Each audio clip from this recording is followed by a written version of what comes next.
ఆ వ్యక్తి ఎవరో తాతయ్య గారు తెలీదు, తాతయ్య గారు ఎవరో ఆ వ్యక్తికి తెలీదు.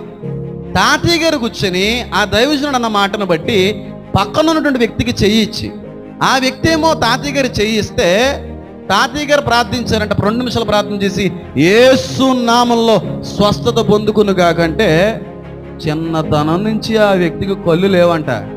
నా కళ్ళు వచ్చేయని లెగిసి పరిగెట్టుకుంటూ పారిపోయాడంట.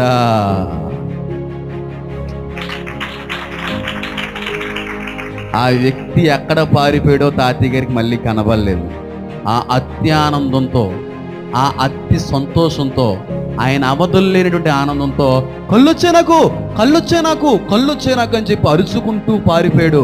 ఆ వ్యక్తి ఎవరో తాతయ్య గారికి మళ్ళీ కనబడలేదు. ఆ సాక్ష్యాన్ని సేవకుడు తన సాక్ష్యంలో రాసుకున్నాడు. యేసు ఒకడే కాదు, నీవు